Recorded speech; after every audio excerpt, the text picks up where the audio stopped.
नमस्कार शेतकरी बंधूंनो, मी अक्षय पगारी बीयूजी प्रतिनिधी। आज आपण अंकुश भाऊच्या प्लॉटला आलेलो आहे। त्यांनी बीयूजी सिनर्जीची फवारणी केली होती। तर फवारणी करून एक 4 ते 5 दिवस झाले। त्यांना त्याचे काय फायदे आले? नमस्कार अंकुश दादा। नमस्कार। तुमचा मोबाईल नंबर?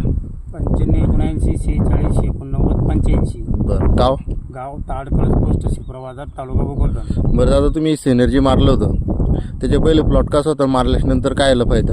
तर याच्या अगोदर प्लॉट थोडीशी अशी कवळटीवर येईल, पानं होती आणि थोडंसं हे होतं, पिवळसरपणा होता। पिवळेसरपणा होता। त्याच्यामुळे आधी ही फवारणी सिनर्जी फवारणी केल्यापासून फुलं पण लागले आणि असा बारीक आणि जो मोठाला माल आहे ना तो असा काळू किवर आला। म्हणजे मार्केटला याला आजच मी 2 पोते नेले तर आज चांगला भाव मिळाला आहे सिनर्जी पासून। म्हणजे तुम्हाला याचे 100% फायदे आले? 100% 101% फायदा झाला आणि माल पुन्हा काळू किवर